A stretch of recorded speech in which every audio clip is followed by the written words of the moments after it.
All right. Welcome, everyone, to episode 13 of the Kota Capper College Football Central show presented by the Kota Sports Gambling Network. We got quite the crew today. We had some full-timers who had some stuff going on tonight, so we got the subs coming in. My name is Kyle Comas, and joining me, we have the co-host of the Gabacho Barrage Show podcast, the Alguero Mysterio man himself. We got Mr. Thomas Miller. We got the Michigan living man, the Sparty man himself. We got Mr. Beast Picks. We got Boomer Sooner, the Oklahoma man himself. We got Potato Gobbler, and joining for his second show, it's his redemption tour. If you saw how he did the first time, we're not going to talk about it, but it's his redemption tour. We got the Milwaukee living man himself, VFC. Fellas, we got week 12 of college football. How are we feeling today? How we doing? Hey, it's a great time to be on. I can already tell this crew's stoked. It's going to be fun. All I can focus on right now is that we have a wrestler on the panel today. Luchador. Lucha Libre. I'm ready for the show. Let's do it, guys. It's a good decision. Yeah, he's going to be sweating through that thing by like 2 minutes in. I can't see anything. So. I love that it's just a blue gimp mask. Something tells me we Something tells me we get the identity of Alguero Mysterio tonight on the show. Fired up. There you go. We're kind of pandering to a certain audience, I'd say. There is a word that only VFC can say that'll get him to take off the mask, but that's a story for another time. But Thomas, just question for you: you're at your work office right now, right? Why do you have that at work?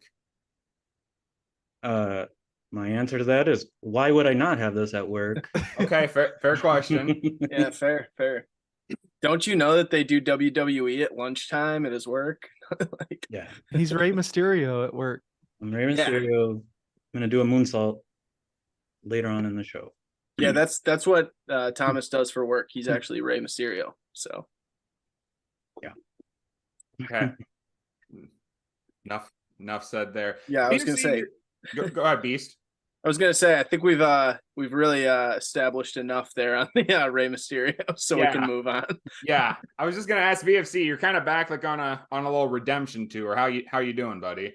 No, I feel great. I think last time I put a little bit too much research into my picks. Didn't pay off, obviously. It was, tough panel last time. I was going up against the regulars. Feels a little bit better to be with this crew. Just locked in a live bet on some Philippines women's basketball to track. So feeling good about that. And then I feel great. Love it. Probably 5-0 this time, reverse of last time. Wait, you went 0-5? I went 0-5. That's minus 15 units for God. at home. Yeah. Again, just way too much research into the picks. Yep. That's what happens. And guess what? Now I'm not in last place. Gotta love it. Well, I'm not technically tracked. Don't you? Oh yeah, because you're a guest. Yeah. Shows, Kyle. Yeah. What's that? Don't you have to be on 3 shows to get tracked? For the upsets and the locks, you got to be on 3 shows to get tracked. So but as far as I am in last. Clown reveal. Yeah. I mean, I'm keeping track in my head, so just so you know, like, I'm aware that you went 0-5, and I won't forget. So I refuse to forget. I'm still probably a better team than Michigan State at the end of the day. So whoa. That's early for that. Yeah, there's fired already. There's shots fired, but yeah. And Lassie PG, how's the vibes with you today? I feel like you got probably the best vibes going into the show, but how you feeling? Incredible. Blessed and honored to be on the show. The vibes are through the roof, as you just said. I'm feeling great. Got a good arm day in today. Got a couple compliments even, so that's nice. Yep. And that's why we grind. It's strictly for compliments. No other things come into account. And but it's good to be on the show, Kyle. Thanks for having me again. I've got some winners, so can't wait to give them out. Absolutely. Yep. PJ never misses arm day. It's been noted. Mandatory arm days. I tell you what, that mic looks just like a tiny peanut in his hand with how big his arms are right now. Really This does. guy's Crush just it right now. yeah. I was gonna say. I mean, watch out. His mic might break halfway through the show. He's strangling that thing. Yep, he's the Victor Wembanyama of the show. Yeah. But Yep. bigger. Size is probably about the same, I'd say. Yeah. And No, me and it's B, Size Yeah, size below the belt, maybe. Yeah, I was gonna say. Yeah, we've all seen it. So Everyone's seen it. All right. All Let's right. keep going, Kyle. Is it all right? let's get going and talk some college football, shall we? Huh? Absolutely. Let's get started with, as always, the trivia question of the week. I don't want to put pressure on you guys. I really don't. But I think this might be the easiest trivia question I've asked in the show's history.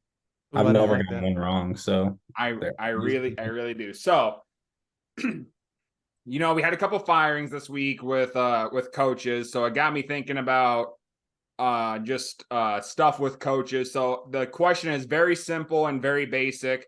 What coach has the most wins in FBS history?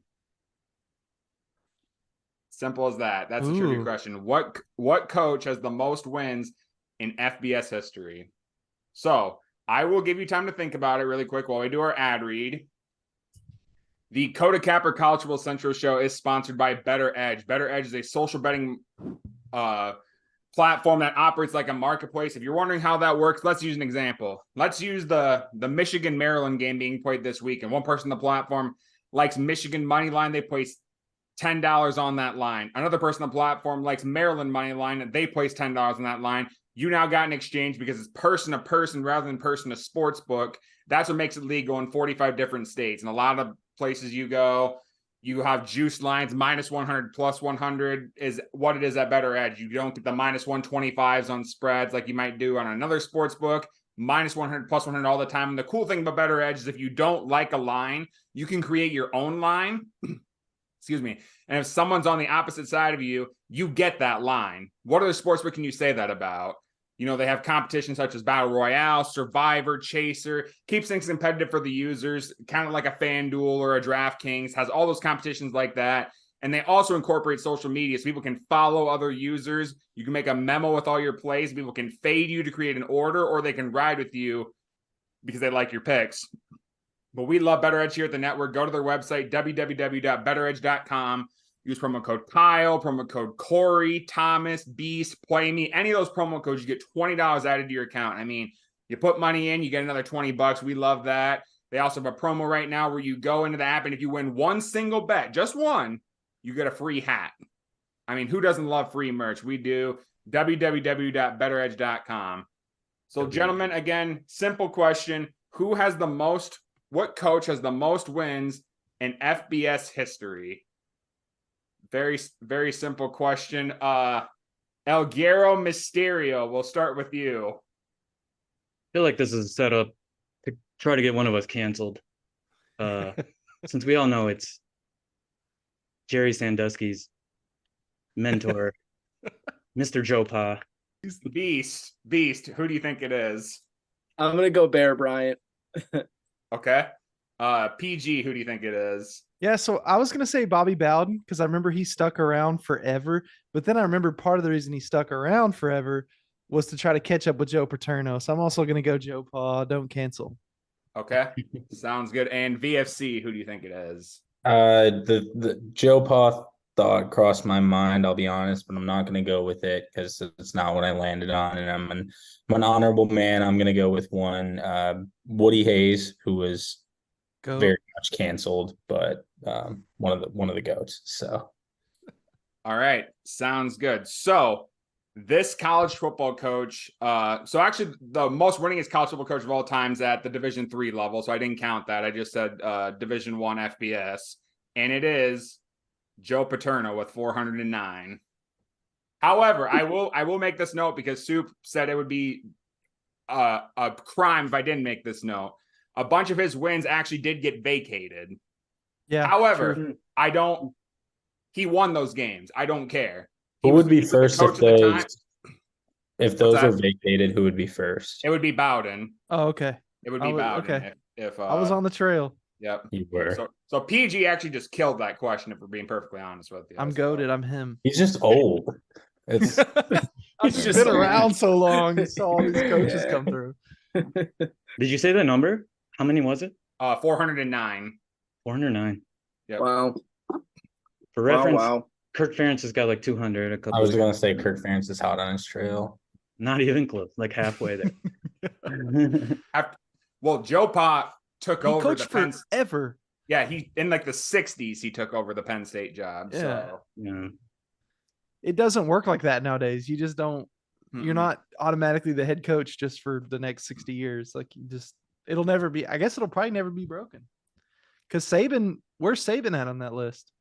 he's probably a good 100 away. That's from what I him. thought. So, yeah, Yeah. it's not going to get broken. I don't think. Yeah. It's crazy. I mean, truthfully, too, like you got to think about like if coach starts really hot these days, but then has like 3 losing seasons at an SEC school, like you're probably out before you even hit 3 seasons. Like you could Yeah. win, like let's just say Kirby Smart, like the next 2 years after this year, like Georgia has losing seasons. They potentially would fire him. Like that is legitimately how high the stakes are right now, and it's probably a little bit ridiculous, but anyways.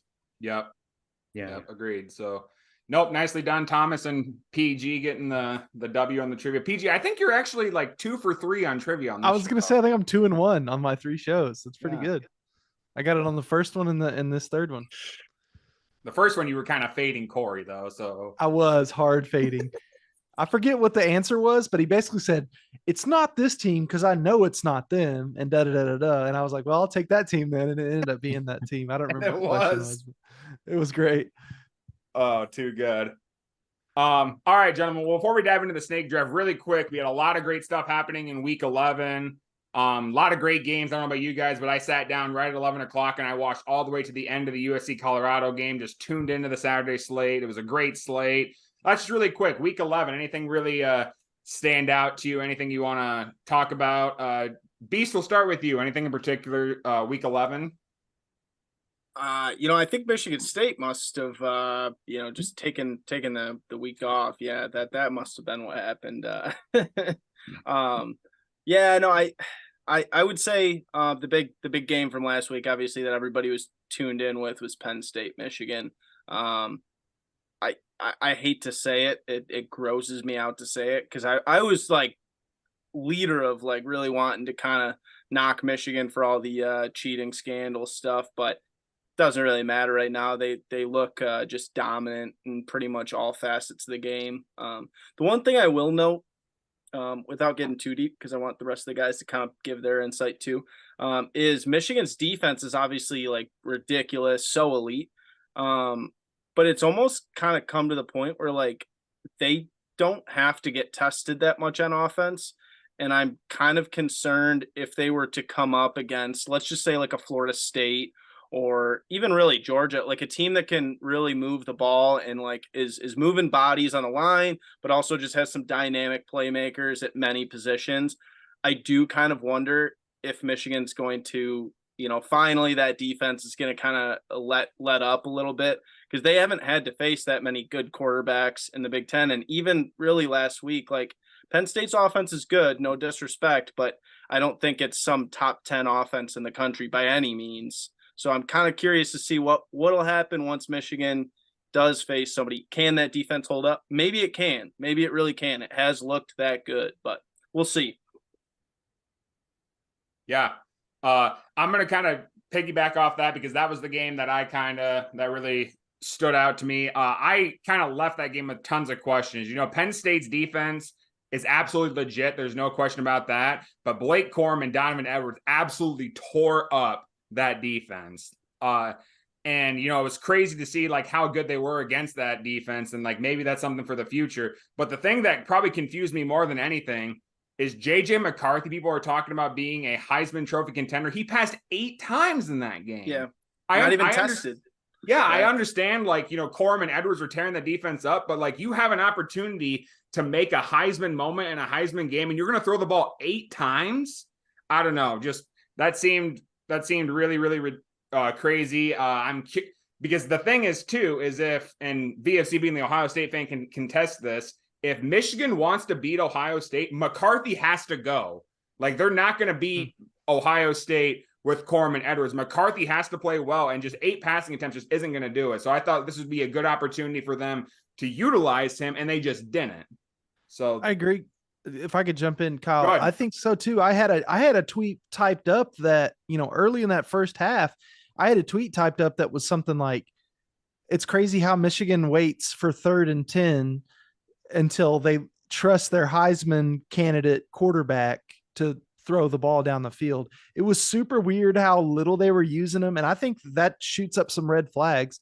Now things are weird because they don't have their head coach on the field, and maybe he's in there talking to the OC saying, trust this kid. We're all right. He can throw a couple times. I don't know if that was part of it, but it just seemed like they didn't want JJ McCarthy to lose them the game. And if he really is as good a quarterback as we're supposed to believe he is, that fear would not exist. You know what I'm saying? Like that, They should be like, if this kid's this good, let's give him as many passing attempts as we can handle. I thought they did play that game well in terms of a script, though, because they knew their defense had that game locked down.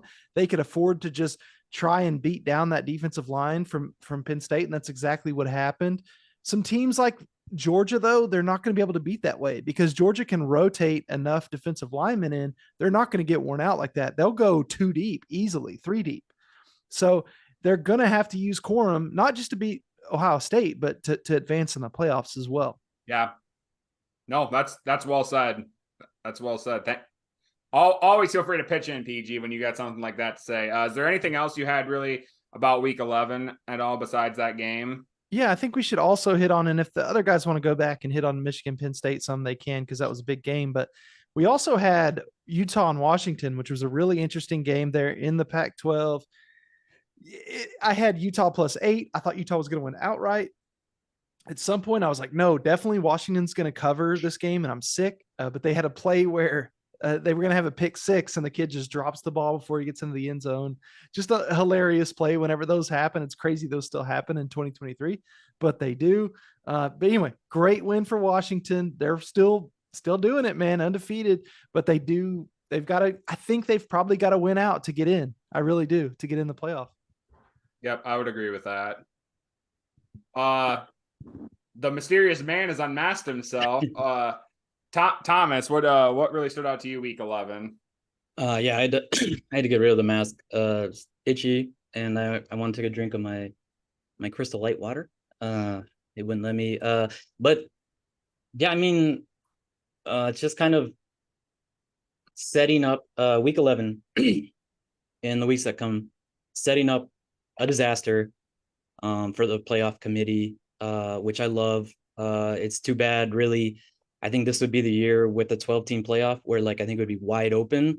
Joel Klatt tweeted out a scenario that could happen. It's a very likely scenario. 13-0 Big Ten champ, 13-0 FSU, 12-1 Pac-12 champ in Oregon, 12-1 Big 12 champ Texas, 12-1 Bama champ, SEC champ in Bama, 12-1 Georgia non-champ, Washington non-champ, and it's just kind of like who would you take out of those teams?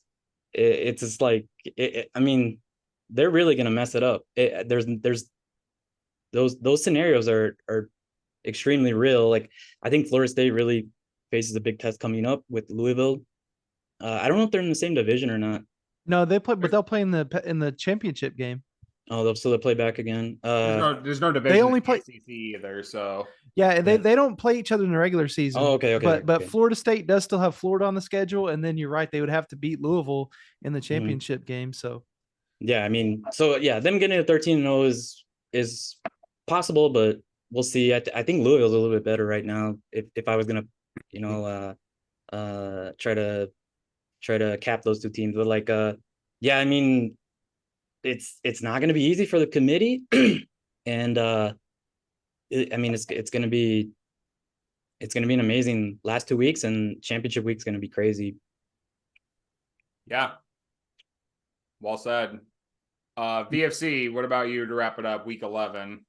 Yeah, I mean, Michigan, Penn State, like you guys said, game of the week, obviously. No, I think it's obviously I'm a little biased, but like you said, Kyle, I thought you made a great point. JJ's going to have to throw the ball to beat Ohio State. Ohio State has seen this team 2 years in a row now beat them on big plays. 2021, they ran the ball all over Ohio State.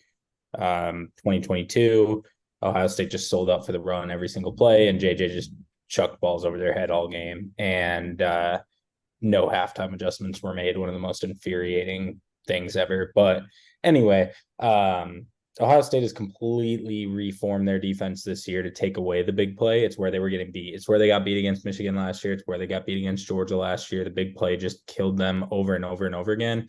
It did feel like, although they were runs, that's kind of where Michigan was really gaining the advantage on Penn State. So I think that'll be interesting. Just make them grind it out against Ohio State. I think it's going to end up being such a low scoring game. I'm pretty fired up for it though. But yeah, overall, I think genuinely watching that game made me feel like it was going to be closer of the game between Ohio State and Michigan than I originally thought. I think it ends up being a 3 to 7 point game either way, whoever wins it. And yeah, it was awesome. It was a great game, but I'm glad Michigan won because it means there's no shot of Penn State sneaking into the Big Ten championship, which would have been infuriating because they're just not that good. And Drew Aller sucks. I'm sorry, Beast. I know that's your guy. PG, I know that's your guy, but Absolutely not. He sucks. But I think the most important thing that happened this weekend is my boy, our boy, Soup's boy, Bo Nix is now the Heisman frontrunner. Biggest deal ever. I mean, we've been speaking this into existence for about 3 years now. And I really, really, really think he's going to win the thing. The dude is awesome. He looked awesome. USC's defense sucks, sure, but I don't care. He's going to win the Heisman, and I'm just ecstatic about it. Is that a troll? He's going to win the Heisman. Caleb Williams? No, I said. Oh, sorry. I said Bo Nix. His defense is good. No, I said USC's defense was bad. That's his this weekend. Apologize. I came in late on that one. PG was ready to go, guns ablazing there. Keep on your toes. And by the way, I mean, just to throw this out there, I'm not sure it's locked up for Bo Nix, man. He could potentially have another L on the schedule. They still got to play Oregon State and Washington in a rematch back to back, assuming he beats. And I think it's at Oregon State as well, and they got a nasty little defense. I mean, yeah, I agree, but I think he probably has a better game than Penix did against Oregon State. And I mean, again, right now, I'm just saying he's the front runner. He's minus 110 on FanDuel. Penix is 370. Jaden Daniels is also 370. Harrison's plus 600. Those are the only guys left in it at this point. Those are probably your finalists right there. So I just don't. I don't know. I don't see how Penix wins this thing at this point, unless Jaden Daniels comes in and steals it. But I just don't think LSU is good enough. So we'll see. I think it will come down to the Pac-12 championship game. Really, that's what a lot of people are saying. Yep. Mm-hmm. Yeah, I mean, yeah. Bo Nix could still get it if Washington were to win.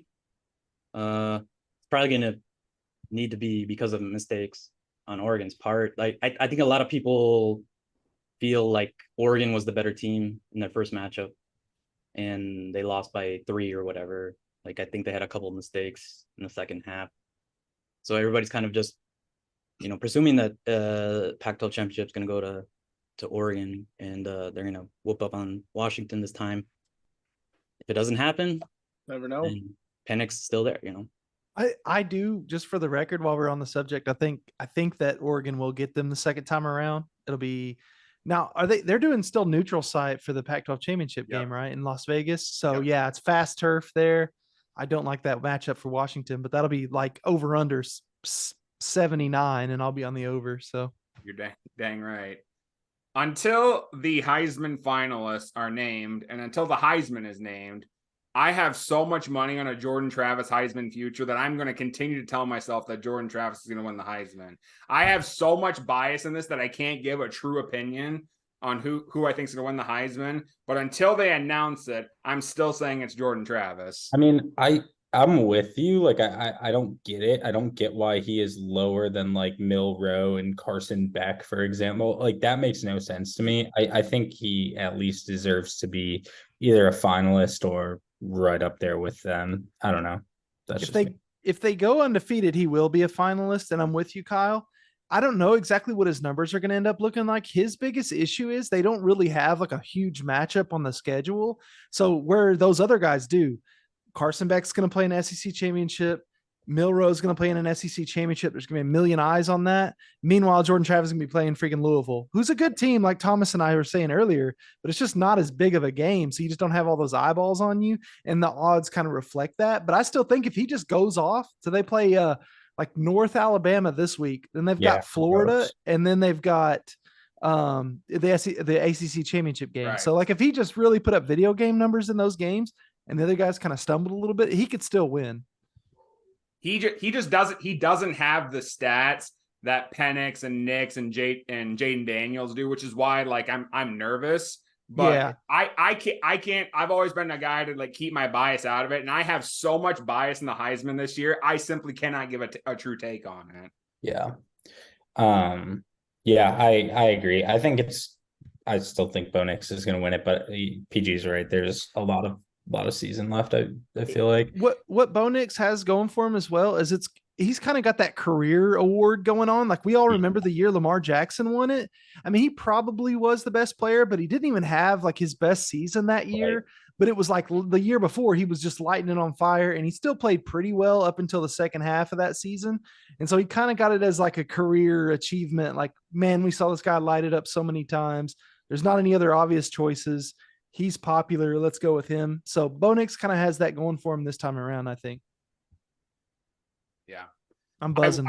I will say though, if I didn't have so much money on Jordan Travis, you'd have a hard time convincing me that there's a QB playing better in college football right now than Jaden Daniels. I mean, he's passed for 3,100 yards and he's rushed for 1,000. He's having an all-time season that not many are talking about because they have two losses on their three losses. Yeah, three losses on their schedule. And I think like in recent memory, like Johnny Manziel, when he won the Heisman at A&M, they had two, but everybody else has like one or fewer. So like, I think once you get to that three, unfortunately you're out of it, but he's having an all-time season that not many are talking about just because of those three losses. Yep. Well, go ahead. Yeah, no, I was just going to add, kind of going off Kyle's point with Jaden Daniels. I don't know the specific stat. Kyle's our stat guy here. Jaden Daniels last week put up probably one of the best performances in years in the SEC.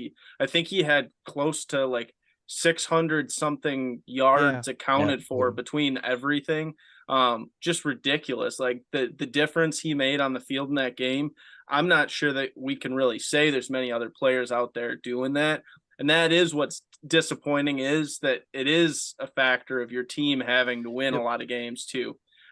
Because I believe that stat, I was looking at it there, it was on Twitter, and it was like one of like the SEC's best games of all time. Probably one of the best in like over 30 years, just in all of college football, I would imagine. Mm-hmm. Yeah. And I was just going to mention that too with him, Beast, is that it's the stupid part of the Heisman, which is the team award aspect. I think he's by far just like the most exciting, most electric, best quote unquote player right now in college football, especially with Caleb Williams fading so hard. And I kind of secretly hope he wins it, even though I'm with Kyle. I have some money on Jordan Travis, but it's that three losses thing. But yeah, he put up, I think, 350 passing and then 250 rushing. It's just crazy. He just puts up crazy numbers. So like, yeah. Kyle, just to shift gears a little, last thing I'll say on week 11, really, really interested to see what the playoff rankings are coming out after the Michigan State Duke game. But yeah, I don't know. I think it'll be really interesting because it does tell a story. I mean, obviously, coming up to this point, Ohio State, the number one team in the country, due to the fact that they played Notre Dame and they played Penn State and they beat them both. Yeah. And Georgia and Michigan just didn't have that caliber on their schedule, but now they do. You could argue I'm low on Ole Miss, but they were still the number 9 team in the country at the time, and Georgia just laid a whooping on them. Michigan made Penn State look pretty bad. I mean, about the same as Ohio State, but obviously that game was at Penn State. so Michigan finally has a quality win on their schedule as well. So I'm just really interested to see what the committee does, because it's going to tell us a lot. If they bump OSU down to 3, I don't think they would, but if they bump OSU down to 3, what does that say? Because it just says something about, if OSU or Michigan, like the team that were to lose, how much of a chance do they have if they lose that game to still make the playoffs. So it'll be very interesting. I think this is the first like actually interesting playoff ranking. So fired up to see what the committee has to say. Yeah, absolutely. I will say one point before we go to the snake draft too.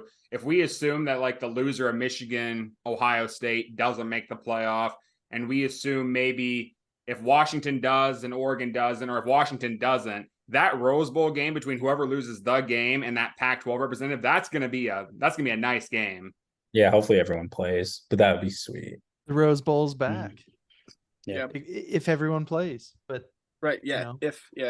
Which is even more reason we need the 12-team playoff. You know what I mean? Exactly. That would be a playoff game. Yeah. Yep. No, I think you guys all made some really good points as far as some of these teams that might find themselves on the outside. The big one that I obviously was highlighting in our group chat this last week was Alabama. They've really impressed me the last couple of weeks, and I really do think if Alabama played a couple of these top 4, top 5 teams, they'd probably at least be able to beat 2 or 3 of them, in my opinion, on the right day. And so that's where you'd be curious to see if we got Florida State Bama, what's going to happen. Like, I don't know. Nick Saban's that guy. Could he game plan and potentially beat him? I love Florida State, but Bama is also like probably the better coach team. Like anybody's going to, so it would be very, very interesting to see like where you kind of get that. So anyways. And Beast, let me get out in front of this, because I remember in the group chat, I was like, dude, Bama's not that good. They are. They look really good. This last week was the thing that put me over the edge. I was already leaning that way.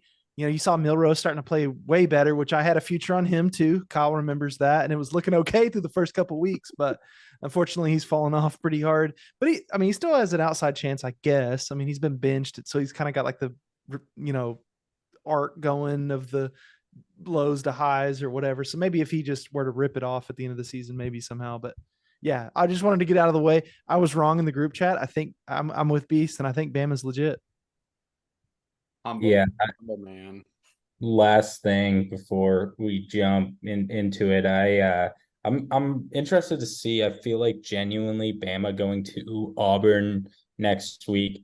Auburn has been playing very, very good football as of late. The past like 3 weeks, they obviously had a crazy tough schedule in the middle of the season, but they've been playing very good football on the road, at home. Doesn't really seem to matter. So right now, Auburn is 11.5-point dogs in that game.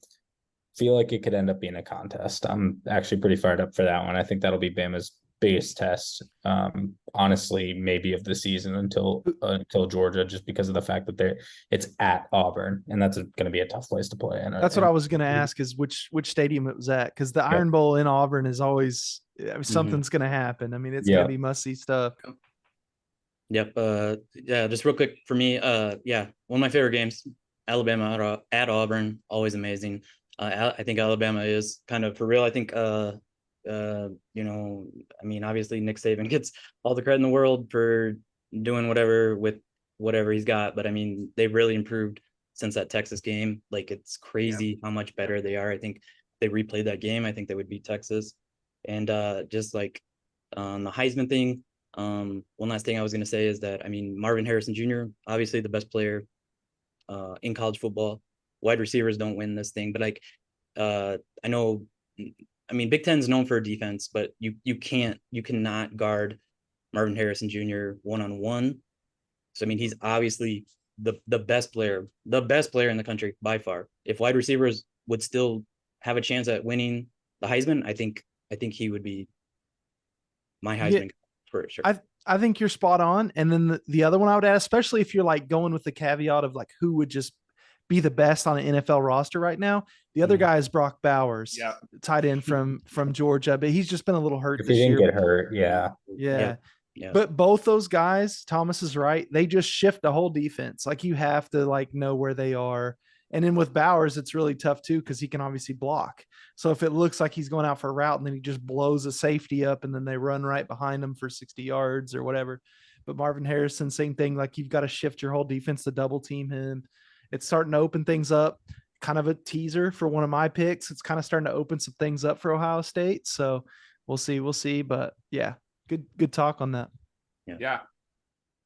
No, that was really good. That was really good, fellas. I love chopping it up with you guys. But if you're ready, let's dive into it. Let's do our week 12 snake draft, kind of our staple of our show here. So how it works, for those of you that may not know, we do a 5-round snake draft. There's 5 of us on the panel, so we're going to give you 25 different plays. That's what we do here at the Kota Sports Gambling Network.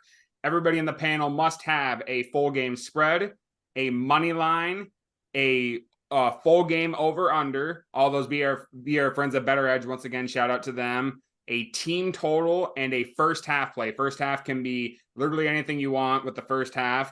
Really quick, let's go through the standings for last week. We had a 3-person snake draft last week. Mr. Action Junkie won his second snake draft of the year with a 3-2 plus 0.91 unit day. Thomas finished second with a 1-4 minus 5 unit day, and Pace finished third with a 1-4 minus 6.3 unit day. So not great. We're due for about. I think everybody in this panel is due for a bounce back. VFC's on his redemption tour right now. Thomas is due. Me, Beast, and PG, we're all due. We're gonna have a great show. We're gonna win all our bets. I can just feel it now. So we did the order before the show. So the order is gonna be myself, PG, and it was VFC Thomas, but they traded picks. So it's now.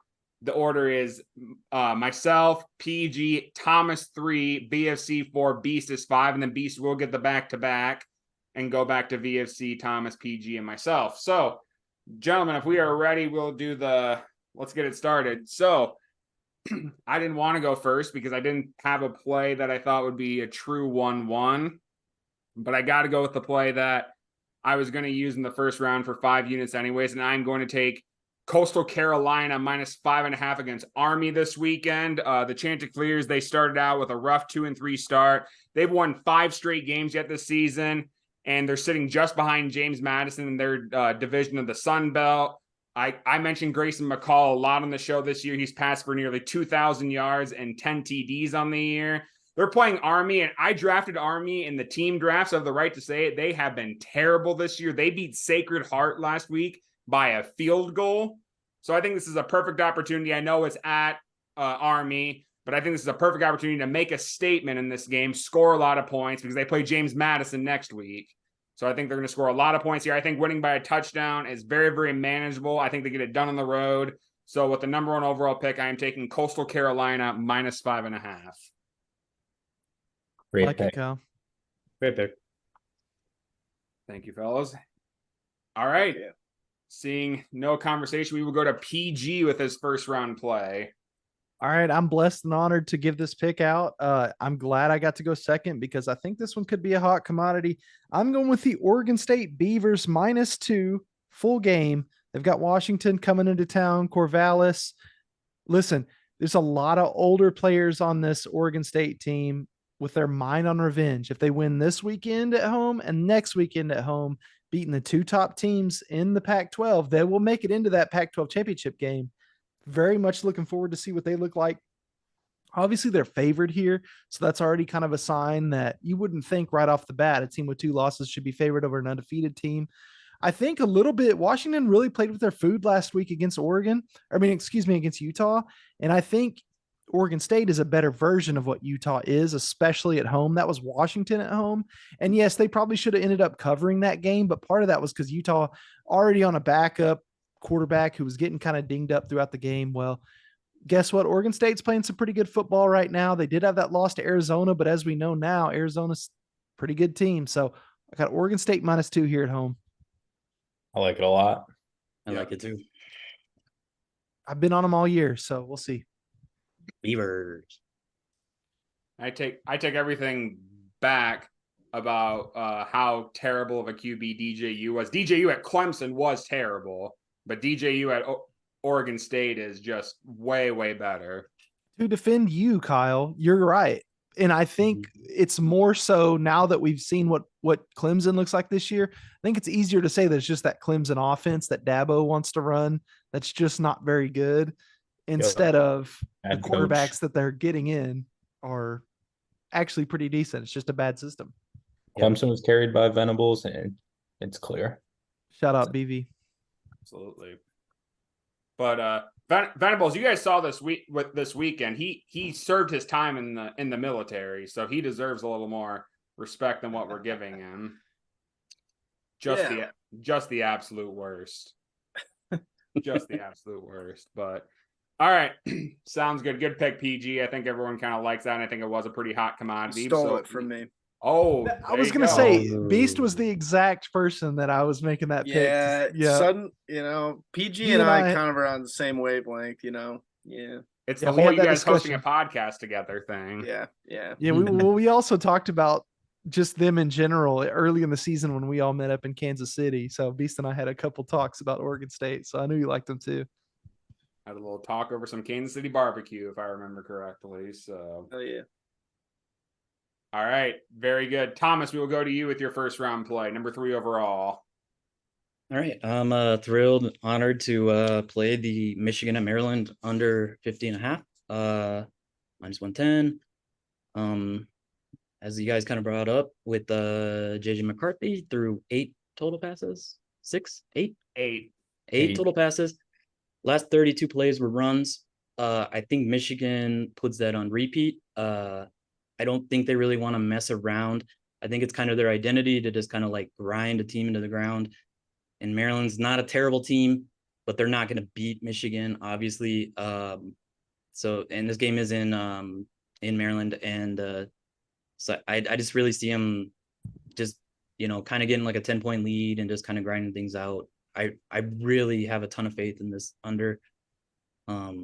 It could even be something like 35-0, something like that. But I don't see this one going over at all. It's my five unit play. I like it because it's the game right before Ohio State. So why are they just going to go out there and give out a whole bunch of sweet plays that they've been working on? Love it. Yeah. What a brutal schedule though for Maryland, because they played Ohio State last week, didn't they? They played Ohio State, Michigan back to back. That's tough. No, Maryland played Ohio State like 2 months ago, or like a month or 2 ago. Oh, so but my point stands. They played Ohio State at one point. Yeah. Yeah. And Penn State, I was gonna say, it's just tough in the East, Yep. Michigan State, Maryland, kind of the same thing. Pretty much. Tough. So That's a tough look for me, especially when I said I watched the entire Saturday slate and I just did that. But it's all good, man.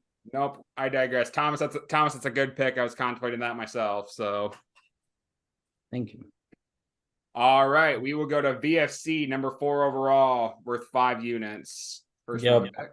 Got a play that I absolutely love here. 2 offenses that looked fantastic last week. Got to be honest, I don't see that happening again. I'm looking at the Iowa-Illinois first half under 15. Kyle, I'm getting this at -115 right now. Okay. And I think that's the best price in line you're going to get it at for the rest of the week. Got to be honest, Iowa in the first half this year in general, especially as of late, that offense has been non-existent. The defense has been just holding it down per usual. Illinois, obviously, in an absolute shootout last week. I think they're probably going to be a little bit tired. That's not going to happen against Iowa. And I think Illinois' defense is good. They're not great, but I think they're fine enough. And Iowa's offense just tends to shoot themselves in the foot. So I think this one definitely stays under 15 in the first half. I think there's a shot, maybe get 10 to 14, but that's about it.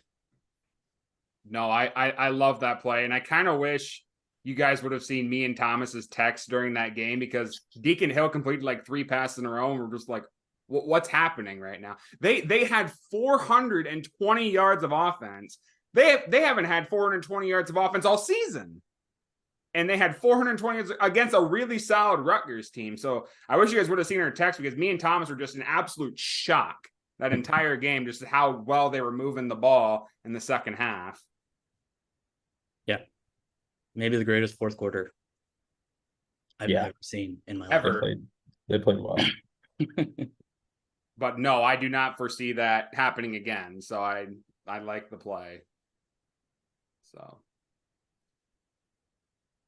And I think Deacon Hill maybe, just maybe, has moved up on Spencer Petras in the QB rankings. Maybe. I'm not quite willing to do it yet, but maybe. It's not Deacon Hill's fault that he throws the ball too hard for Iowa's receivers. Mm-hmm. No, yeah, I think I'll get to it in a later pick, possibly, if it doesn't get stolen. But yeah, Deacon played good last week. Yeah. But I mean, Iowa was up like 3-0 at halftime. Yeah, first half unders. It's almost more of a lock than unders in general for Iowa games. That's facts. That is facts.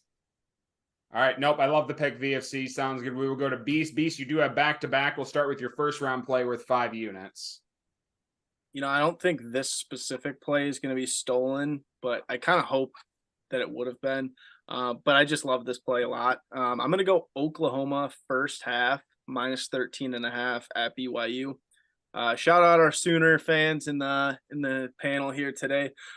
Listen, BYU, man, 4 out of the last 5 games, they've failed to score 13 points in a full game. Game. And now we got an Oklahoma team that seems to kind of be finding their, juju. They're really peaking. I think they're going to jump on BYU early. I think this is going to be one of those games that you could probably turn it off by halftime. And I do think Oklahoma is trying to do everything they can right now to kind of, they had a couple slip ups, and I think they know that, and they've really put the foot on the pedal. If you ask me, I think that they're really going to step on that pedal even more. I don't care if it's at BYU. I think that they really could be up looking 17, 20, 21 points at half. I think this is one that they jump on them early, and BYU just, like I said, their offense just cannot survive that kind of a punch to the face. And I just think Oklahoma runs away with it. And like I said, you could probably turn it off by half. I really do think that. So I like it, Beast. BYU's kind of falling apart. And the other thing is it's 10 a.m. local time. I think that affects actually BYU more than OU, because OU's not going to, get there so early that they adjust to the time and everything like that. They just get up. It's 11 o'clock our time, just like normal. They go through all their things. Yeah, their clocks might say an hour behind what it normally is, but their bodies know what time it is. And so I like this. First half's a great play as well. So yeah, good pick, man. And following a bounce back game where they lost the previous 2 when Dylan Gabriel had 8 total touchdowns. Like, I think best game of the year. They got a lot of momentum going. I like that play too. For sure. They figured out who their running back was, all that stuff. Yeah, no, I totally agree. Especially, on offense, they looked electric last week. So what do you have for a line really quick before you? Minus 115 is what I got. Gotcha. All right. Sounds good. All right. My next play I'm going to take, kind of going to the contrary of what our guy VFC just said here. I'm going to take Iowa and Illinois full game over 30.5. Listen, I'm kind of looking the opposite way. I saw Illinois put up 48 last week, and maybe I'm overreacting, but I also saw Iowa look probably the best they've looked. And I'm just one of those people that looking at that 30.5, it's just such a low number. And I've actually taken some Iowa unders this year at times. But I just can't do it anymore. I just have to draw the line in the sand at some point, and I got to finally take the over on one of these games. I do think that they can find it. If Iowa and Illinois can even show me an ounce of what they had last week, I think we could get over 30.5. Now, ideally for my guy VFC, I'd love if they finished at 14 at half. and then came in with a 17-point second half or something like that, so we both can cash, that would be ideal. But I do think they're going to go over 30 and a half points. I don't know who's going to be the team that really provides the more points there, but I think it's going to be a close game. Maybe we do get somewhat of a back and forth game where they find it up into like 35, 40 points. Yeah, I think Thomas actually said it well that Iowa or their opponents don't score much in the first half, but it does seem to kind of kick up if it does in the second half. So I don't think that's a bad play at all. And I do think there's an opportunity where you and VFC can both win. I agree. Absolutely. Yeah, I mean, I hope you guys both win. Illinois too. I'm blanking on his name right now, but I mean, they had 500 yards passing last week. I don't care if it's against Indiana or whoever. Is it like it seems like they got it rolling. Is that his name? Altmaier? Yeah, Something from like Ole that. Miss. He was an Ole Miss transfer. Yeah. You're right. Yep. Yeah. No, I would just, if I'm going to chime in at all, I'll just say there's nothing super special about Illinois defense. And like we said, that's probably the best we've seen Iowa's offense look like. At times we're figuring stuff out, getting some rhythm. So who knows? Maybe they have a little bump from there. Such a low number, a couple special teams touchdowns, defensive scores or whatever. You're right there. It's a sharp play. And I think Deacon Hill is starting to kind of, because when Iowa was scoring, that's when we had Cade at QB. But when Cade came down, then like it took Deacon Hill a little bit of time. But I think Deacon Hill is hopefully starting to find a rhythm now. So no, I like that play very much, Beast. So hope it works out for you. But okay, sounds good. VFC will go to you with your second round play worth 4 units. Sweet. Yeah, I'm looking at one of the two sharpest lines on the board here. I think PG took 1A or 1B, depending on how you look at it.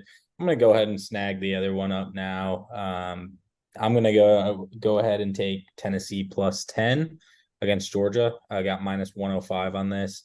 Obviously was hot on the other side last year, had Georgia minus 8.5. Maybe was being a little cocky just for Alabama to lose on the money line to LSU that night, in one of like my biggest money line parlays ever. But yeah, probably deserved is my point. But yeah, had a good read on this game last year, hoping to have a good read on it again. This line doesn't make a whole lot of sense. Georgia just trounced Ole Miss. Tennessee looked horrible against Missouri. Still feel like Tennessee's offense can put up points, but I feel like Tennessee's defense can maybe just hold Georgia a little bit. Georgia also, I'm not saying they're not going to try or not going to, be their best, but I think at some point here, they got to start looking towards Alabama. So I think they just let off a little bit in this game, maybe a backdoor cover from Tennessee or something. And we cover 10 in this one.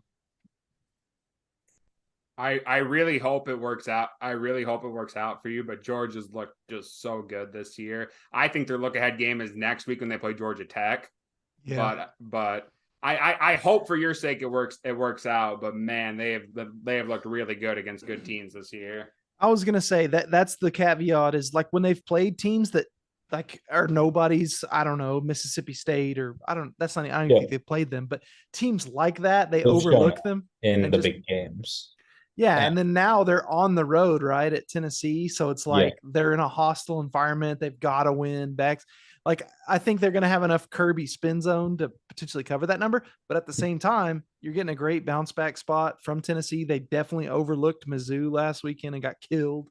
For sure. So if you're going to take Tennessee somewhere, this is the biggest game on their schedule. So maybe they turn up and just play awesome. I know that stadium, I've been there in person for the OU game when OU played Tennessee. It's very loud, man. Over 100,000 people packed on top of you. It's super loud. So Carson Beck, I'm sorry, not an awesome quarterback on the road. I like your shot. I was just too scared to take it myself.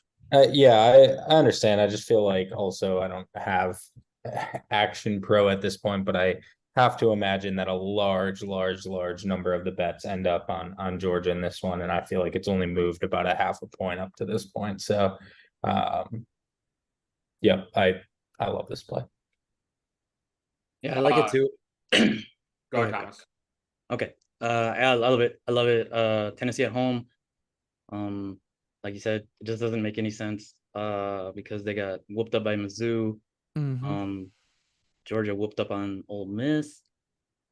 It could be upset special, especially just because Tennessee is gonna make it really tough on Georgia to communicate at all, and you just can't win every single game forever, even if you are Georgia. I don't know what their winning streak is even at this point, but it's like on about 3 years. Yeah, it's up there. Their loss to something. Alabama in the SEC championship was their last loss. Yeah, however many years ago. Yeah, I love it. I real quick, just he threw up the thing that he assumed a lot of the bets were on Georgia. He's right. 93% of the bets on Georgia right now. So yeah, that's a pretty large number. So you do generally want to fade the public. So I like it. Absolutely. Thomas, before you go really quick, I just wanted to touch on it. The playoff committee did put out their rankings. Only big change was Georgia did go to 1, Ohio State went to 2. That's the only. Kind of what I figured might happen. Okay, cool. Ohio State, Michigan, probably 2 versus 3 then. Yep. Awesome. Yeah, Florida State 4, Washington 5, Oregon 6, Texas. That's kind of interesting. I was curious to see if Washington would jump Florida State. So that's good to know. The committee still values Florida State over Washington, which is a little interesting based on the schedule, but okay. Thank you, Kyle. Yep. Nope. I just want to throw that out there. But Hawks came in at number 16. I don't like that because that means that they have pressure to be good, which doesn't work out. Oklahoma at 14, and then the only group of 5 school that's on there is Tulane at 24. Otherwise, it's all power. Wow. So. What about James Madison? Well, they can't rank in the playoff ranking, just the AP. Yeah. Gotcha. Yep. Very stupid. Very stupid. Terrible. Go Dukes. Go Dukes. Like I said, James Madison and Jacksonville State should have a bowl game just to show the NCAA what's happening, because both of them should be in a bowl and neither one of them are going to be. But anyway, sorry, Thomas. I know you were up now, but we'll go right to you now with your second round play. Okay. I'm gonna throw this one out there. Because it seems like we're all kind of on the same page. We're looking for second half numbers, but I'm going to take the Iowa team total over 16.5. Okay. Minus 120. Yeah, I saw some things from offensive line last week. Saw some things from our quarterback position. Still had a couple bad decisions. I just really think things are kind of, going for the good, and obviously Brian Ferentz doesn't give a F what anybody thinks, and he's gonna coach his ass off. I thought he called a really good game last week. Very critical of Brian Ferentz always, but he called a really good game against a pretty good defense, and I know. Hopefully the points come in the second half, but I think Iowa over 16.5 is a totally doable thing against a team who just gave up like 45 or whatever, 42 to Indiana. So yeah, nope. I like that play too, because I do think it's very doable. And the frustrating thing that dang well as a Hawkeye fan is he called a great game. Like I've been critical of him all season long, but what's frustrating is he called a great game, but where the hell was that all season long? Yeah. Like it seems like Ohio State transfer Caleb Brown has finally started to be part of the offense too.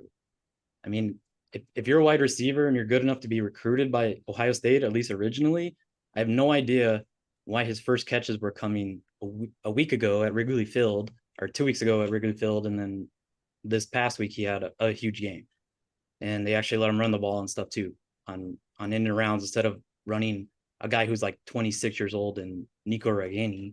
And like, I mean, it's just I don't know what it is, but yeah, it seems like it might just all come down to the offensive line just kind of gelling. But yeah, I think they got things figured out, and I felt really hopeful from that last week. It wasn't a game that was it wasn't horrible to watch. So I think they can get 16.5. I mean 17, I guess. I think they can get 17 pretty easy. All right. Yeah. No, I like it. Okay. Sounds good. PG will go to you with your second round play. Well, I'm so blessed and honored that this play was able to drop to me because I think it's an absolute winner. I'm going in the weeds a little bit. Georgia State at LSU. I'm going under 71.5. Oh, okay.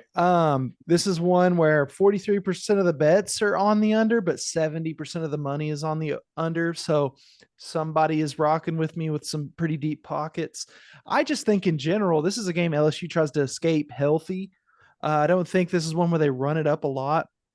And if you know anything about Georgia State, the last couple weeks, especially, they're not exactly running it up on the scoreboard. I know LSU is known for not having this great defense, but now they're asked to be played a group of 5 team that doesn't have the same type of athletes that any of these Power 5 teams has. And on top of that, they're going to be trying to put LSU's going to be trying to put subs in as soon as they can and just get this game, get the clock going, get out of there with the win so they can get ready for Texas A&M, which is kind of a rivalry game coming up the next week. So it's a bit of a sandwich spot as well.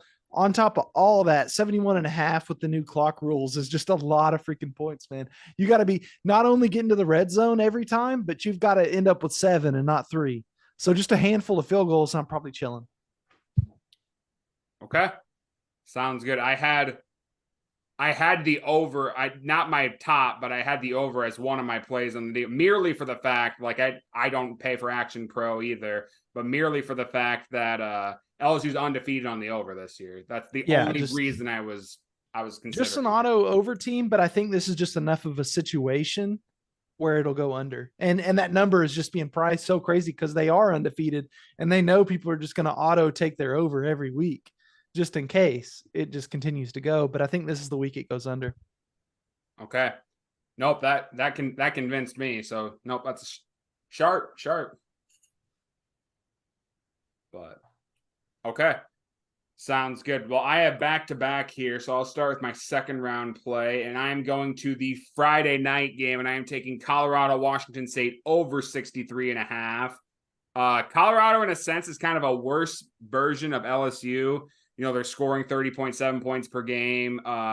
People talked at the beginning of the year, like when we were in Kansas City, and people were talking about Shedeur maybe being a Heisman. I think they pumped the brakes on that quite a bit, but I mean, he's still playing really solid this year. He's passed for 3,100 yards, 26 TDs, and 3 INTs. But defensively, there might not be many defenses in the country worse than Colorado defensively. You know, they're allowing 33 points per game. They're going up against Washington State, who's 4-6. And Beast has talked about this guy. Cam Ward might be one of the more underrated seasons in all of college football. I mean, he's passed for 3,100 yards and 20 TDs to 5 INTs. I mean, he's playing really, really well, but I think the record is kind of going for that. Washington State's defense also very, very bad. They're giving up 30.9 points. And I mean, we got a Friday night game in the Pac-12. I think it's going to be an overfest. I'm taking Colorado, Washington State over 63.5. I like it. No, it's always spot on to take a Pac-12 over where it's just this kind of, back and forth type of thing late at night. It'll be a fun watch too. You know what I mean? Nothing better to do on a Friday night either than watch some points being scored. Yeah, that just kind of, it's just the spot with it being a Pac-12 game, not only a Pac-12 game, but a night game, not only a night game, but it being on a weekday night. That's just how they always, go over. It's that just seems like a spot over you just take. So we'll probably tail you. All right. Sounds good. Appreciate that. All right. So we'll start the third round now, and I will start off. I'm going to go to the first money line play. I'm surprised nobody's taking a money line yet, but I'm going to go UCF money line at a plus 143. People are going to say, that UCF, they played their Super Bowl last week against Oklahoma State. They played unbelievable. But here's the thing, and PG and I have talked about this when they played Oklahoma. When John Reese Plumlee's on, he's very, very tough to go up against. The running back RJ Harvey tore up Oklahoma. He's a 1,000-yard rusher this year with 12 TDs. And so, we can attest that he's good. They're going into Lubbock. They're playing Texas Tech. And I don't know many teams in the country that have been ups and down and up and down as Texas Tech's been this year. I think UCF has been, after that game, is going to play really solid again. I know they're going to Lubbock, but I think with 74% of the public currently betting on Texas Tech right now. I like the spot here, so I'm going to take UCF money line against Texas Tech. I looked at that one a little bit. I was a little too shy to take it, but yeah, I think maybe Texas Tech, that was a pretty big emotional win for them last weekend against Kansas. Maybe UCF goes in there and starts something up. So John Reese Plumlee, he's getting healthier all the time. I like it. Heck yeah. All right. Thank you, PG. Sounds good. We will go to you then with your third round play. We're 3 units. All right. Wow. I can't believe this pick dropped to me. I'm so excited and honored to take this one. I'm going with the Ohio State Buckeyes. Team total over 38.5. Like I said earlier, this offense is starting to click. They're starting to realize, hey, just get this ball to Marvin Harrison, see what he does with it. Now, I know what everyone's thinking. This is the game before Michigan, maybe Ohio State. I don't know, man. I think they want to take as much momentum into that game as they can. Minnesota's awful. I mean, their defense is Purdue is just doing whatever they want to against this team, setting all kinds of records, rushing, passing, it doesn't matter. So Ohio State, it's a superior level of athlete. I think they get close to this number at the half. Like I would be not shocked at all if they're like 38-3 at the half or something. And then maybe we just need one more score from whoever the backup is at Ohio State. I'm sure he's good too. And we're there on this team total over. So go Bucks. Okay. Yeah, I like it. I'm saying no because our backup quarterback is not good. They're stinky. So yeah, I don't know. I definitely hear what you're saying. I think Ohio State does want to come into this with momentum. I think the thing that scares me is just watching them last week completely take their foot off the gas in the second half. Like I would have been so mad if I had the over in the Michigan State Ohio State game. Like it was 41.5 and they were at 38 at halftime and didn't get it. And I would have been that's scary. So mad. But yeah, especially since I said that. That's scary. Yeah, no, I still do like it. Minnesota's defense obviously not good. They gave up like 1,000 yards to Purdue last week, which is just, I mean, it was so many yards, and so many points. So, and Minnesota, also very, very bad on the road this year. Very bad. Yeah, and this is just, I feel like it's a chance to get Colin McCord kind of confident, look at all these stats you had in the first half or however long he gets to play. Just get him going a little bit, get his confidence up. What'd you give a line for that, PG? I think it was 110, 38.5. Yeah, 110. All right. But I don't think Ohio State scored more than 38 this year yet, have they? Isn't that the most they've scored? Against Western Kentucky, they scored like 61, but I mean, I think that counts. I had Western Kentucky money line for half a unit. That's the quickest that half a unit has ever gone. But other than Western Kentucky, I don't think so. Yeah, I was just looking at their like P5 games. I didn't see any. They haven't outside of that. That's crazy. Okay, well here we go. They're due for it for sure. They're due. Didn't get it on Michigan State because they're kind of a juggernaut, but yeah, understandable. All right. Sounds good. Good pick, PG. Thomas, we'll go to you with your third round play. My third round play. All right. I'm going to take the Naval Academy money line -140. I believe they have to get to this. They have to win this game to get to 5. Next week, they have SMU, which they'll get absolutely destroyed in. They be favored against Army. So I think there's a lot of motivation. ECU is a terrible team. Terrible. They're on level with Charlotte, the entire state of North Carolina, kind of ass this year in college football. So I'm going the Navy money line -140 at home versus ECU, get their 5th win. Possibility to beat Army and go to a bowl game, 6-6. It's a huge step up. I was gonna say that game's going to suck, but yeah, it's gonna suck. Yeah, it's gonna suck. It's gonna be horrible to watch. You just watch that game with, you just watch it. That's the type of game where you only like check the scores. Yeah, you bet it and then you put on an actually good game, and then you freak out when ECU is winning by 20, 25 points after like 3 quarters. So yeah. Okay. All right, sounds good. Okay. VFC, will go to you with your third round play. Yeah, I mean, this is kind of fitting, based on my dear, great, fantastic friend Potato Gobbler's pick. Little like I like this. Let's just say that Minnesota, Ohio State. I'm going under 49.5. Here's why. I think there is a legitimate scenario in which Ohio State could score 42 in this game, and this still hits. A very, very good scenario. Minnesota's offense is horrendous. Any of us could go in and play quarterback for them and start in a heartbeat. Ohio State has been mean against the run this year. I don't know the status of a couple of their defensive players as far as injury goes, but missing 3 guys last week, I think some of those secondary guys will at least come get some reps this week, and hopefully start to feel better for the Michigan game. But yeah, I just don't think Minnesota scores anything, to be honest. And Ohio State, again, I saw them take their foot off the gas last week. I like what PG was saying about getting McCord some confidence, but I think they can do that in the first half and slow down again. So I'm going Minnesota, Ohio State under 49.5, and that was minus 115. Deuce. Okay. I'm the toast of this group. You're toast. And it's only 115. Some things, I tell you. Getting the worst line is the worst. Getting the worst line. Oh my God.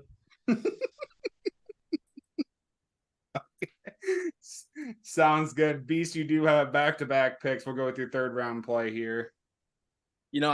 I know for a fact everybody's been dying to take this play. So I got to go with Michigan State plus 4.5 at Indiana. I'm sure you guys were thinking it, but you guys were just holding on, right?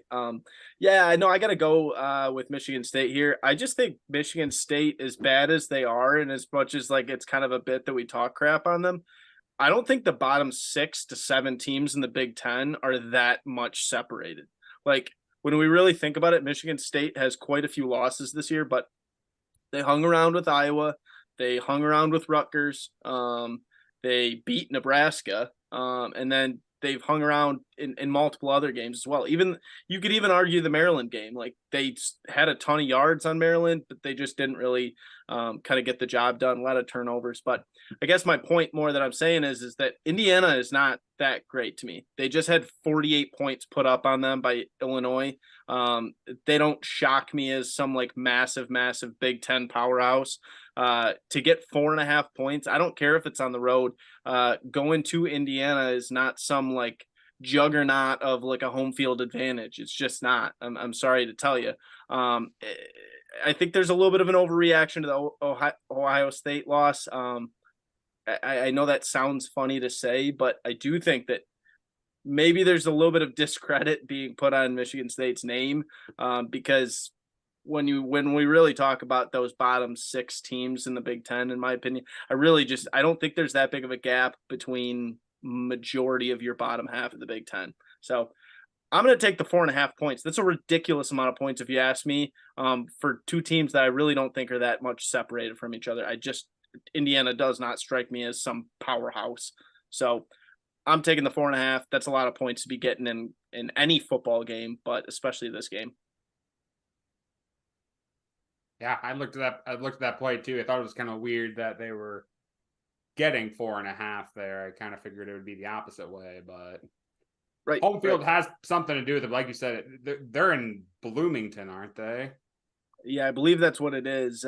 And I don't know. I don't even know how many Indiana fans even go to their football games. I don't mean that disrespectfully. I just really mean it as like they're typically not good in football. So I don't know how much their students care. Versus basketball, much different story. But I digress. So Assembly Hall is a bucket list for me. Yeah, totally. So My next play I'll go with, just to kind of keep it moving for the boys. We're going to go UCLA team total over 29.5. Line on that is -120. As we know, they're at USC. This game matters from a perspective of UCLA has to hear all year long, Caleb Williams, USC this, USC that, blah, blah, blah. Guess what? UCLA is still in California too, man, and they care a lot. They get kind of disrespected. They're somewhat of like the little brother in that conversation. I hate to say it like that, but this USC defense stinks. We all talk about it, but like really when you break it down, they're number 119 in the country in points per game allowed. There's 131 FBS teams. I could be wrong on that, but it's something like that. They are like a bottom 15 defense in the country. They are horrible. And I know UCLA's offense isn't like really, really good, but I really think USC's defense is that bad. And I also think UCLA playing with that chip on the shoulder, like I said, I do think they get a little bit of disrespect out in California way. Everybody talks about USC. Nobody cares about UCLA anymore.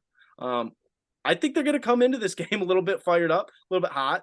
Who knows? They might even pull up like an upset. You never know. But 30 points, I think, is super doable.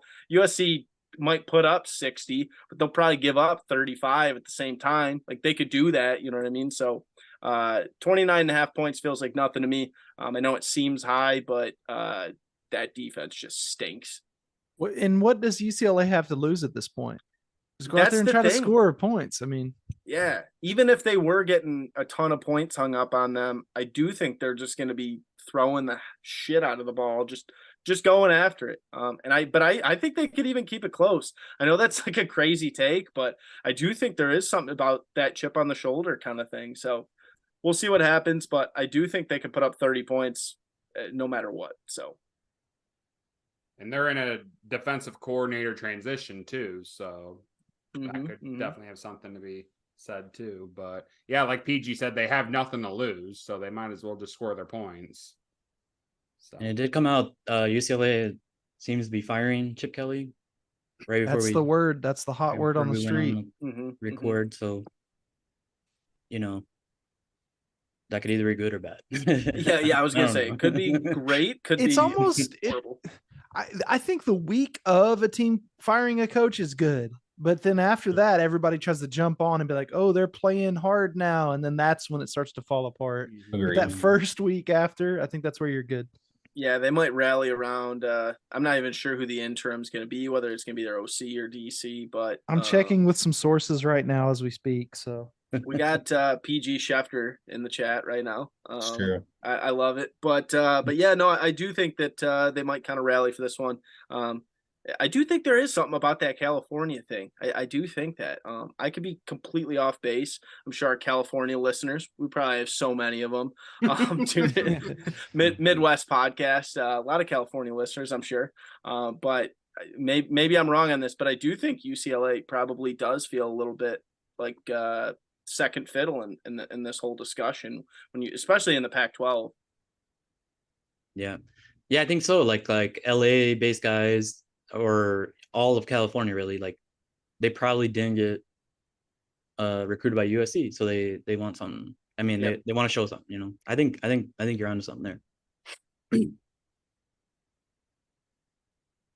What do we got? Word PG or? Yeah, I've got one source came into me and said it was going to be Barry Alvarez that's going to actually be the interim coach. But then I reminded him that the last time Barry Alvarez coached was when he laid over and let Ohio State do some dirty things to that Wisconsin team that launched Ohio State into the playoffs and therefore into a national championship game. Never forget. 49-0. Investigate Barry Alvarez. 59-0, wasn't 59. You're right. I think it was 59-0. 59-0. Investigate Barry Alvarez. 2014. Lock him up. It's just not fair when Devin Smith's out on the field, man. He had like 1 million touchdowns receptions that game. Cardell Jones just freaking slinging lasers. Disgusting. Yeah. It was awesome. Get Jim Tressel back if he's still alive. Shout out to Youngstown.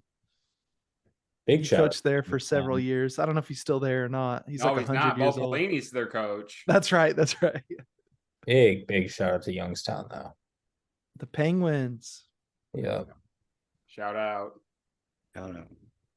BFC, we'll go to you with your 4th round play here worth 2 units.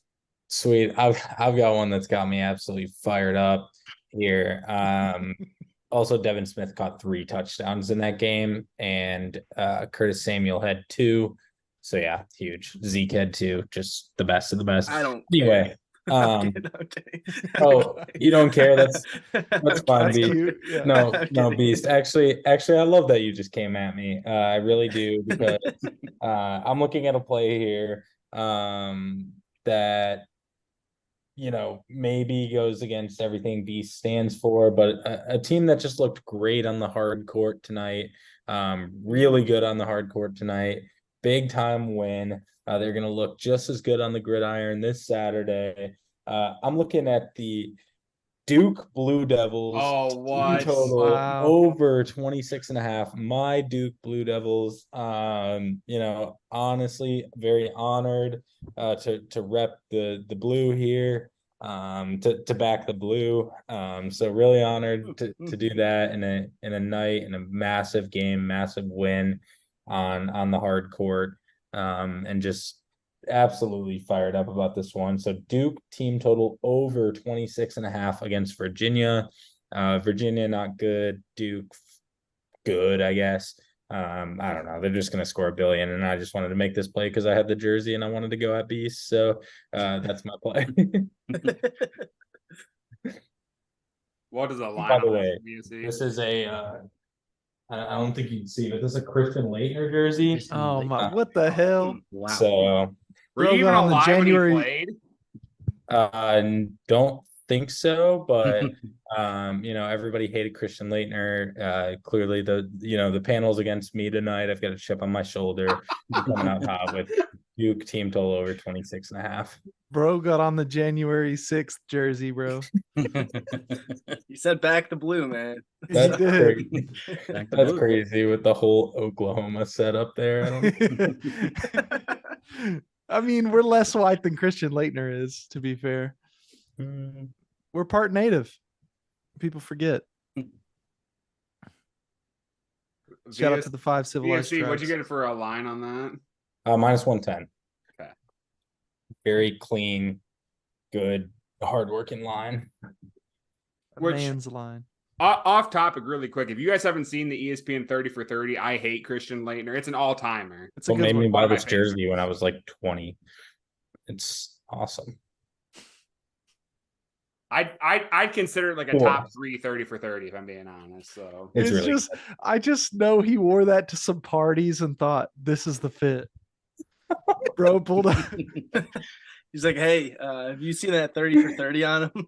He had some blue dunks and some cargo shorts on. No, Pulled up to the party. that's crazy. Cargo shorts. That's a is soup tough. ass fit. That's a soup ass Soup fit. fit. I don't know. I feel like These- the cargo shorts. I think you would have gotten ripped by like everybody at school if you were wearing Yeah. that. Beast is trying to roast, but we all know he owns multiple Miles Bridges jerseys. He owns in every color. He's got the Miles Hey. Bridges albums. Yeah. Hey, you know what? Talk about back in the blue. I mean, He's got his that mugshot guy, up on the he's- wall. Yikes! I do have a picture with Miles Bridges. Yep. So some would I've say, seen that.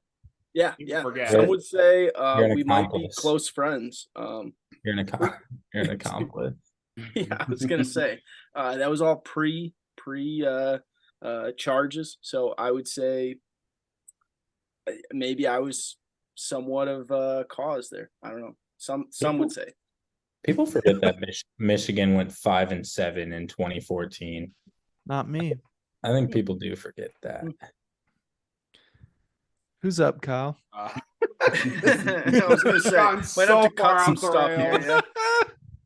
Yeah. if people are still tuned in, like at this point in the show, just thank you very much for your support, because my God. Thomas, your 4th round play worth 2 units. Southern Miss at Mississippi State. First half under 23.5. Mississippi State fired their coach. Their offense could be chipped or kind of crappy. Southern Miss runs the ball a lot. Under 23.5. The full game total is 46.5. So yeah, first half under 23.5. Minus 105.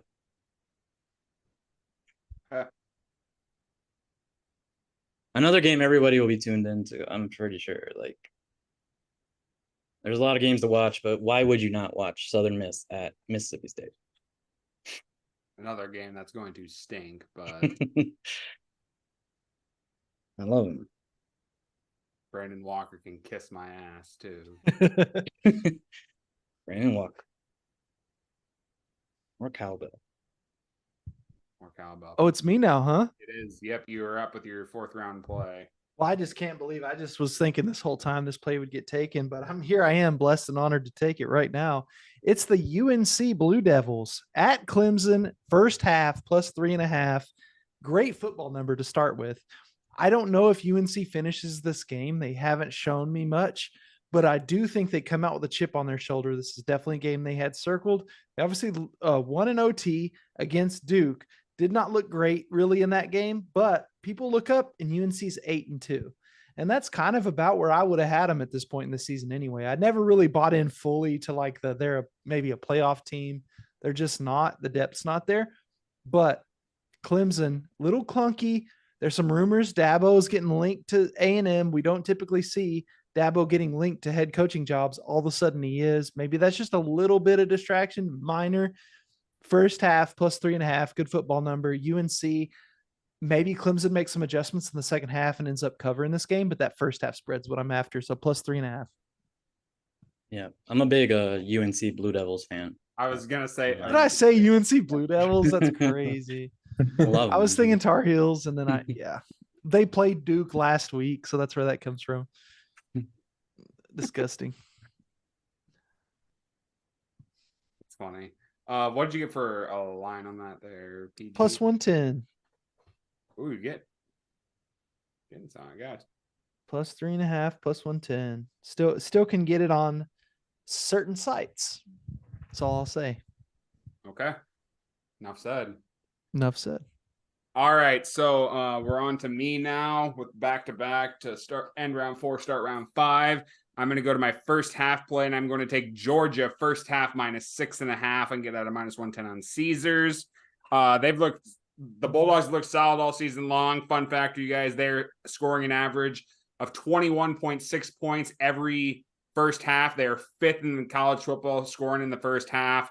It doesn't matter who they play, whether they played Kentucky or Ole Miss. They absolutely trounce teams, and they do it really well in the first half. That's where their bread and butter is. They get out early, and they kind of end it in the second half, and I think that's what's going to happen here. So I'm going to take Georgia first half minus 6.5 and get that at minus 110 on Caesars.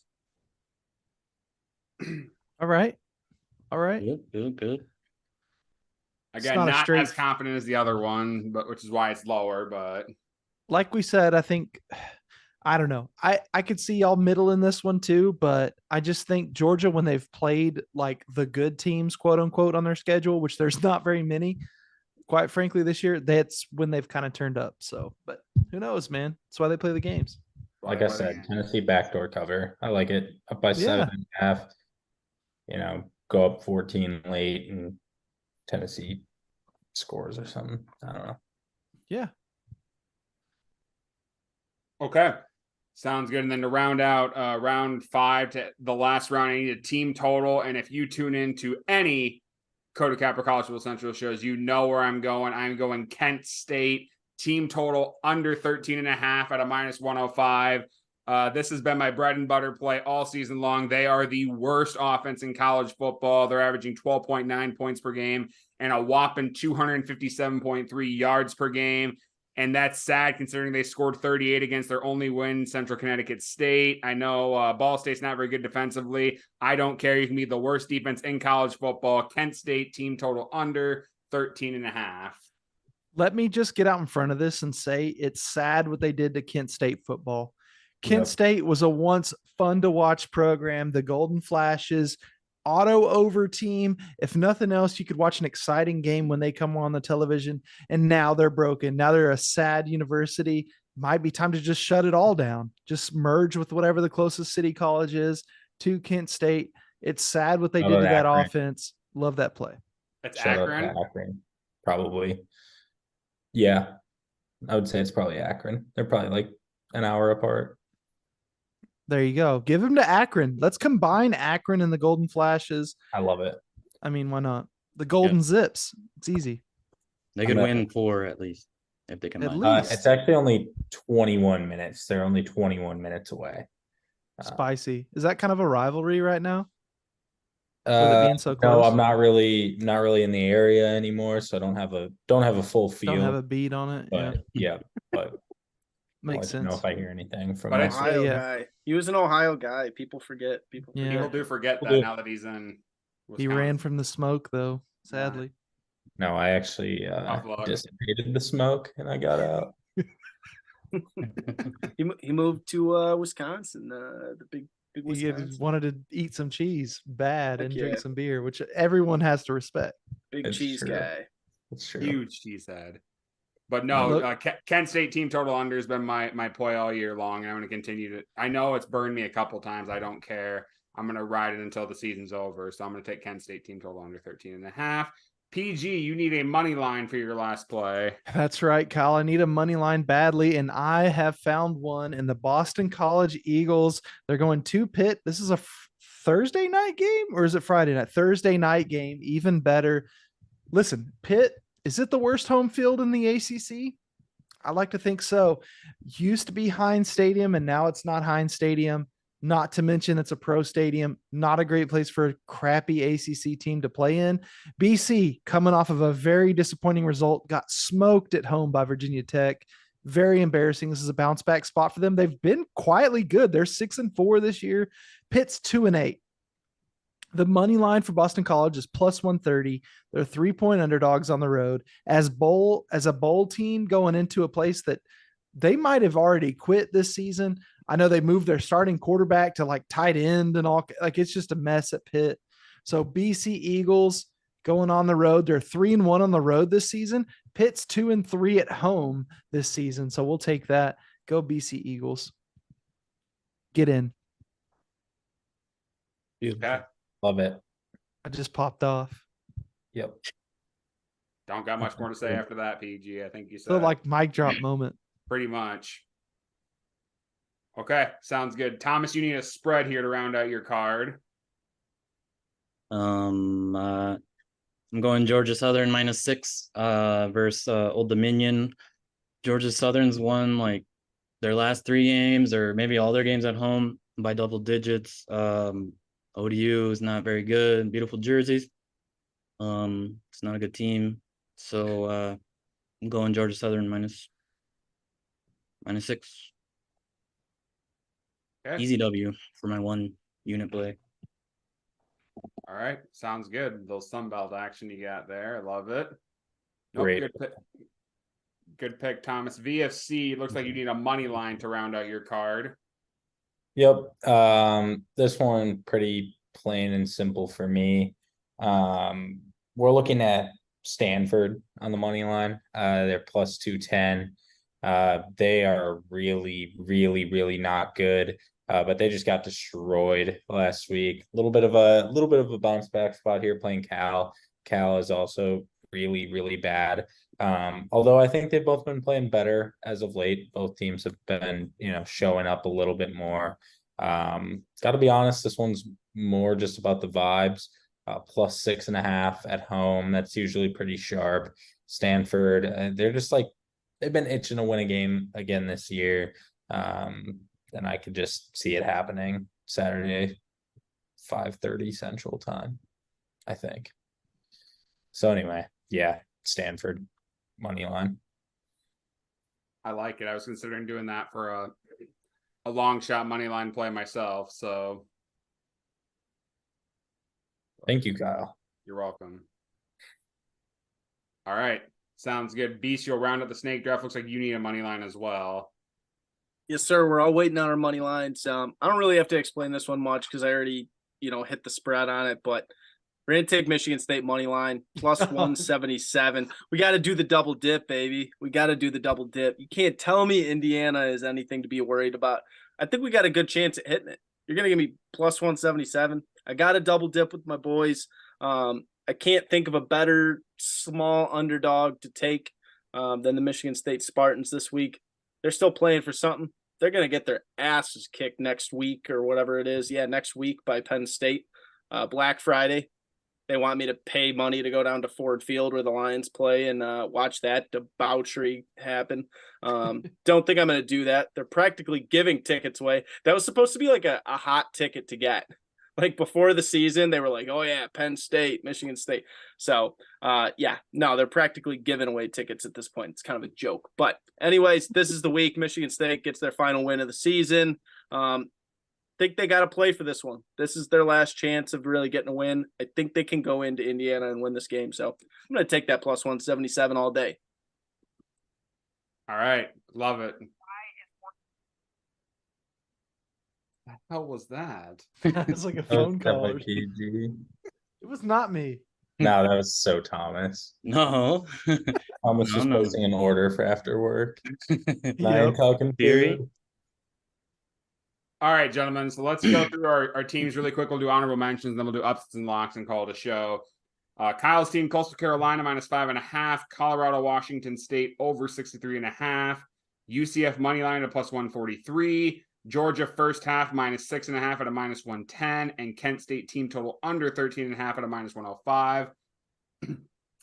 PG, Oregon State -2. LSU, Georgia State under 71.5. Ohio State team total over 38.5 at a -110. UNC first half plus 3.5 at a plus 110. And Boston College money line at a plus 130. Thomas's team, Michigan, Maryland under 50.5. Iowa team total over 16.5 at a -120. Navy money line at a -140. Southern Miss, Mississippi State first half under 23.5 at a -105. Georgia Southern -6. VFC, Iowa, Illinois first half under 15 at a -115. Tennessee plus 10. Minnesota, Ohio State under 49.5. Duke team total over 26.5 at a -110.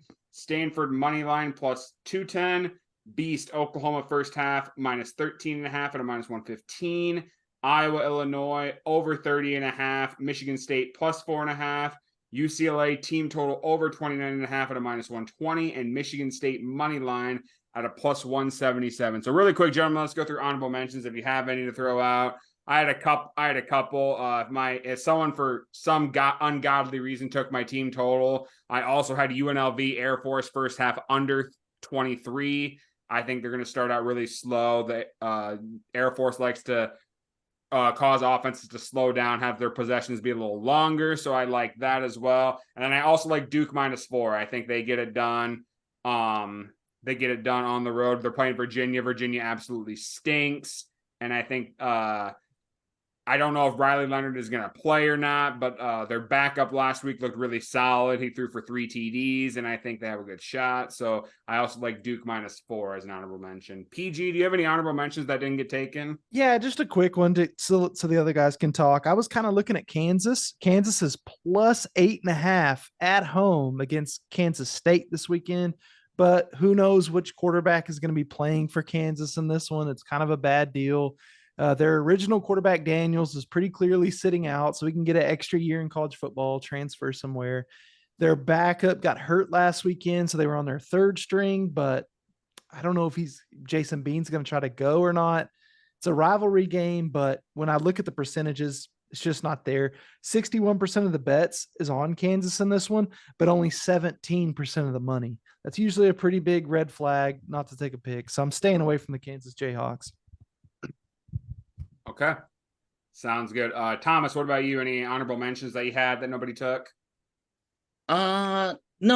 I think I'll say mine for my lock and my upset, which both have not been said. So I'll just wait for that. Okay. Feel solid with my team as well. I think I will break the 1-4 streak this week. Maybe go 2-3. Okay. There you go. Exceed expectations, Thomas. I love it. VFC, any honorable mentions that you have? Miami +1. I kind of like Miami at home against Louisville. I think, I don't know. I just think it'll be a competitive game, low scoring game. We've seen Louisville struggle on the road in games against teams that they should demolish, aka just Pitt. So yeah, I don't know. I think that's an interesting one. And then my other two I'll save for lock and upset as well. Okay. Sounds good. And Beast, wrap it up. Any honorable mentions that you have? Only play I can think of I wanted to take, but just didn't find its way onto my card was Arizona. It's -1 on some books, +1 on other books. Shop around, find the best line there. Even if you took money line, that game's going to be at Arizona and Utah. I know they've been good at times this year, but I don't know if I'd say they've been better in Arizona. I mean, Arizona's impressed me just as much as Utah has, and they're getting it at home. So they look good to me. I think it's a good spot to take them. All right. Sounds good, gentlemen. Well, that was a good snake draft. Let's go to upsets of the week and locks of the week, and we'll call our show. So upset of the week, how we do it is you have to find an underdog of at least 7 points, and they have to win outright for you to get a point. Current standings right now, Action is in first with 4 upset of the weeks correctly picked. I'm in second with 3. I did pick Sam Houston State over Louisiana Tech last week.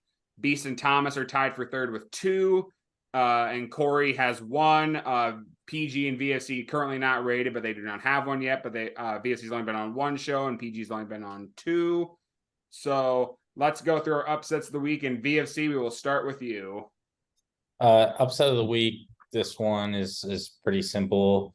Got to be honest. I'm looking at Florida Atlantic +280 against Tulane. I think we all remember the 2017 game against Charlotte that Florida Atlantic played. Yeah. Yeah, I was just thinking about that the other day. Wild. So yeah, no, against Charlotte, 31-12.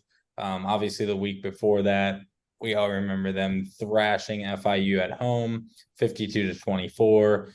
November 18th of 2017. I'm sensing the same exact thing this year, which also does happen to be November 18th.